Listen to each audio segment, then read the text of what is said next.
शेतकरी मंडळी रामराम. ते म्हणतात ना, शेती विकायची नसते, राखायची असते, आणि पराठी जाळायची नसते, जमिनीमध्ये गाळायची असते. आता आपलं एक कापसा वावर हे पूर्णपणे रिकामं झालं. आपण मेंढरं यामध्ये चारून घेतलेले आहेत आणि आता कापूस कटर मशीननं सीडरनं हे संपूर्ण जे पराठी आहे, कापूस आहे, ते आपण जमिनीमध्ये गाळून घेत आहे. ठीक आहे ना.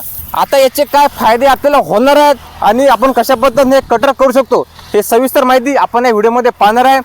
चांगली कामाची माहिती आपल्या व्हिडिओमध्ये भेटणार आहे. म्हणून आपल्या शेतीमित्र यूट्यूबला आपण सबस्क्राईब करून ठेवा, म्हणजे शेतीची कामाची माहिती रोज आपल्यापर्यंत येत राहणार आहे. आता हे आपलं कापूस पीक आहे, संपूर्णपणे रिकामं झालं. 2 दिवसा अगोदरच संपूर्णपणे मेंढर आपण चारून घेतले. परंतु आपण शेतकरी काय करतो की पराठी वेचतो, पूर्णपणे मेंढर चारतो, नंतर व्हीपासनं किंवा चिमट्यानं उपटून किंवा एक्क्यानं ते पाळून फुकून देतो.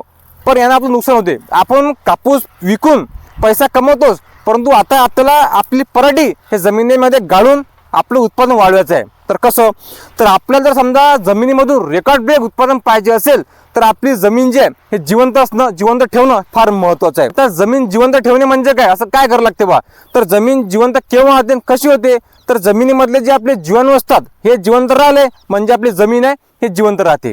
आता मग असं आम्ही काय करायचं बा, की आपले जमिनीमधले जीवाणू हे जिवंत राहिले पाहिजे, तर त्यांना त्यांचं खाद्य आपल्याला द्यायचं आहे. ठीक आहे ना. रासायनिक खते किंवा फवारणी हे आपल्या जमिनींचं किंवा त्या जीवाणूचं खाद्य नाही आहे.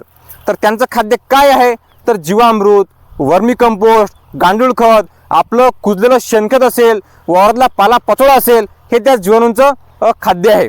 ठीक आहे ना. आणि म्हणून त्यांचं खाद्य आपण त्या जीवाणूला, त्या जमिनीला आता देत आहे. आता हे संपूर्णपणे या कापसाचे हे पहा, असे हे बारीक तुकडे होऊ राहिले. हे पहा, हे असे पूर्णपणे बारीक तुकडे होऊ राहिले. नंतर काही दिवसांनी ज्यावेळेस कुस्तीन बारीक होतील त्यावेळेस याचं पूर्णपणे खत बनेल. आणि हे खत एवढं एक नंबर बनते की यामुळे आपला जमिनीचा सेंद्रिय कर्ब हा वाढतो, जमिनीची उत्पादन क्षमता जी आहे ते वाढते आणि आपल्याला कमी पैशामध्ये चांगलं उत्पादन जे आहे ते देऊ करते. आता हे 1 मिनिट बारीक कसं करते, चला आपण पाहू.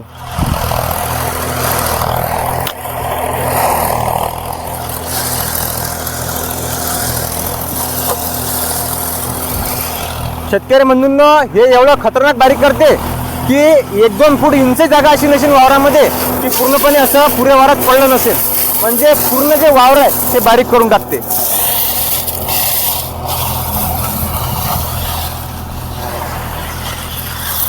हे पहा आता, म्हणजे पूर्ण वावरात आपल्याला फक्त एकच गोष्ट दिसेल, ते म्हणजे बारीक झालेले हे तुकडे. ठीक आहे ना. आणि हे जे बारीक झालेले तुकडे आहेत याच्यापासून आपल्या जमिनीला, आपल्या पिकांना कुठलाच धोका नाही, 100% फायदाच आहे.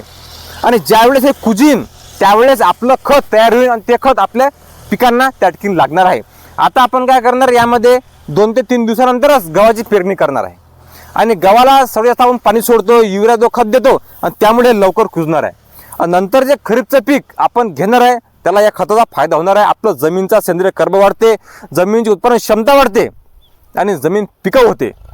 म्हणून आपणही यावर्षी आपले जर प्रयोग करत असेल तर आपण 1 एकर करा, 2 एकर करा, परंतु आपल्या कापसाची आपली पराठी हे आपल्या वावरामध्येच त्या ठिकाणी गाळा.